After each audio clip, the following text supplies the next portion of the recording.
আমাদের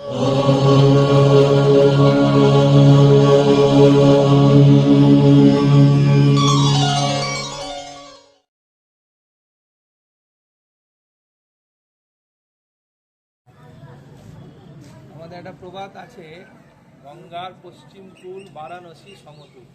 আমরা দাঁড়িয়ে আছি গঙ্গার তীরে।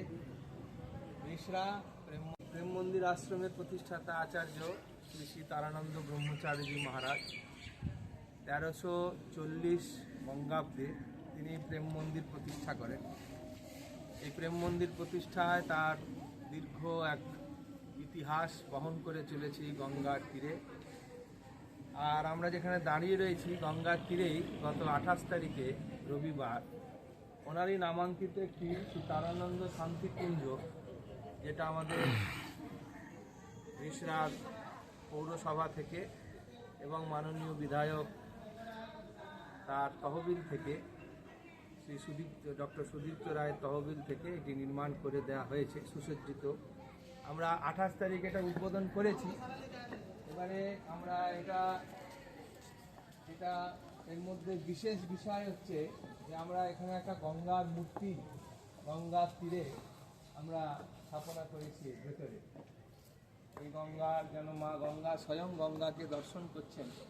বহু মানুষ আসেন গঙ্গার তীরে, গঙ্গার মূর্তি এই যে একটা তৈরি হয়েছে এটাকে অনেকে দেখে আনন্দ পাবেন। এবং আমাদের যে সনাতন ধর্মের পরম্পরা, যে গঙ্গা সেই যাকে বলে শিবের জটা থেকে গঙ্গা সাগর পর্যন্ত যার প্রবাহ, তিনি যেন সাক্ষাৎ এখানে মকর বাহিনী হয়ে দাঁড়িয়ে রয়েছেন। এখানে আমরা এই পার্কের ভেতরে আমাদের মহারাজজির সমাধি মন্দির রয়েছে। এখানেই পূজ্য তারানন্দ ব্রহ্মচারীজি মহারাজকে এখানে দাহ করা হয়েছিল। আর তারপরে এটা পরবর্তীকালে আমাদের একটা সমাধি মন্দির তৈরি করে দেওয়া হয়েছে এবং সেটি প্রেম মন্দিরের একটি সম্পদ বলতে গেলে। এই পাহাড়টা একটা শিশু উদ্যান বলেও আমাদের এখানে বাচ্চারা আসবে, খেলাধুলা করবে। তার সঙ্গে সঙ্গে সকালবেলায় যারা আসবেন, যারা সকালের দিকে আসবেন তারাও এখানে একটু পদসঞ্চালন করবেন বা প্রাতঃভ্রমণ করবেন। এইভাবে এটাকে সাজানো গোছানো হয়েছে।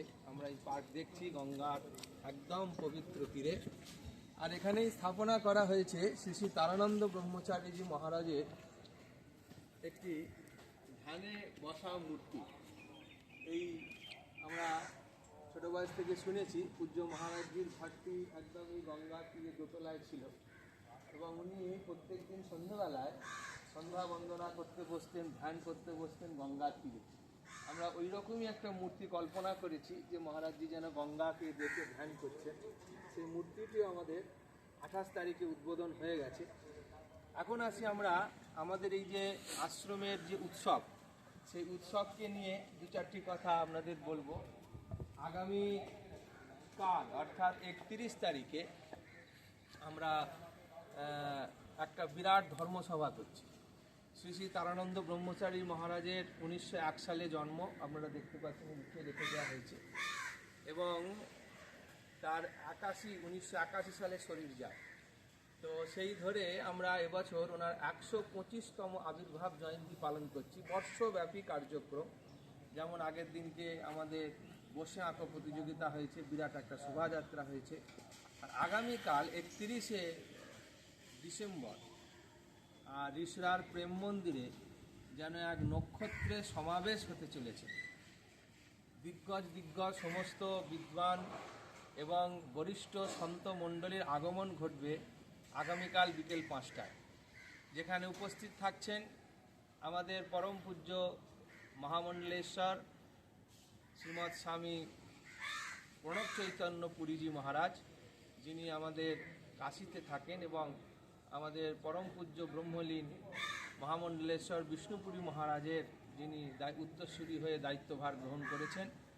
তার সঙ্গে আসছেন আমাদের সুপচর থেকে, কাঠিয়া বাবা পরম্পরা থেকে আসছেন ব্রজবিদেহী আর শ্রীমহন্ত আমাদের বৃন্দাবন বিহারী দাসজি মহারাজ। আসছেন আমাদের মহানাম অঙ্গন থেকে পরম পূজ্যপাদ উপাসক বন্ধুজি। আসছেন মহামিলন মঠ থেকে শ্রীমৎ কিঙ্কর শ্যামানন্দজি মহারাজ, আসছেন বন্ধু গৌরব শ্রীমৎ বন্ধু গৌরব ব্রহ্মচারীজি মহারাজ, আসছেন বারাসাত যোগাশ্রম থেকে স্বামী সুসিদ্ধানন্দজি মহারাজ।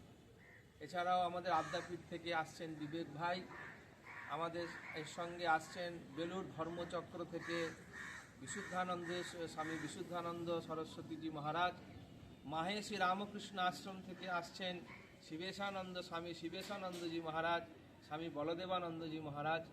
এছাড়াও আমাদের ঋষিরা আর কালী মন্দির থেকে কালী মাতা আশ্রম যেটা আমরা বলি, সেখান থেকে আমাদের স্বামী কেশবানন্দজি মহারাজ। এরকম অনেক সাধু সন্তদের উপস্থিতি আমরা আগামীকাল প্রেম মন্দিরে দেখতে পাব, যাকে বলে আমাদের সাধুদের সমাজে যারা একটু বরিষ্ঠ সন্ত শুধু নয়, বিদগ্ধ বক্তা। তাদের কালকে আমরা আমাদের প্রত্যেক বছর ধর্মসভায় গুরু মহারাজজি একটা বিষয় ভিত্তিক আলোচনা করতেন ভক্তদের উপকারের জন্য। সেজন্য কালকে আমাদের একটা বিষয় রাখা হয়েছে, যজ্ঞ বৈ বিষ্ণু। ঋগ্বেদের এই যে পবিত্র মন্ত্র যজ্ঞ বৈ বিষ্ণু, অর্থাৎ যজ্ঞ যিনি তিনি স্বয়ং বিষ্ণু, যিনি বিষ্ণু তিনি যজ্ঞ, যিনি যজ্ঞ তিনি বিষ্ণু। এই যে একটা কিভাবে সেই যজ্ঞ বিষ্ণুতে অর্থাৎ বিষ্ণু প্রাপ্তি হতে পারে, সেই বিষ্ণু কিভাবে ব্যক্ত হয়ে রয়েছেন যজ্ঞের মধ্যে, এবং কত প্রকারের যজ্ঞ আমরা করতে পারি, এবং যজ্ঞ শব্দের অর্থ কী, কীভাবে আমরা কাজ করলে সেটা যজ্ঞে পরিণত হতে পারে। গীতার আলোকে, বেদের আলোকে, পুরাণের আলোকে, ধর্মশাস্ত্রের আলোকে, ন্যায়শাস্ত্রের আলোকে কালকে এক মনোজ্ঞ আলোচনা আমরা কালকে এখানে শুনতে পাব। সেজন্য সকল ভক্তবৃন্দদের যারা আধ্যাত্মিকতার এই আলোচনাগুলোকে ভালোবাসেন, যারা এগুলোকে পছন্দ করেন বা কিছু নতুন কিছু জানতে চান, তাদের কাছে আমরা অনুরোধ রাখছি, কাল ঠিক বিকেল 5টায় আমরা সভা শুরু করব। আমাদের আশ্রমের নিয়ম অনুযায়ী মঙ্গলাচরণ হওয়া, সাধু মহারাজদের বরণ করা, এবং তারপরে একে একে আমাদের এই মহারাজদের শ্রীমুখ থেকে আমরা এই যজ্ঞ বৈ বিষ্ণু এই একটা ছোট্ট মন্ত্রের বিভিন্ন দিক থেকে তার তাৎপর্যমূলক যে আলোচনা, সমৃদ্ধশালী আলোচনা আমরা শুনতে পাবো।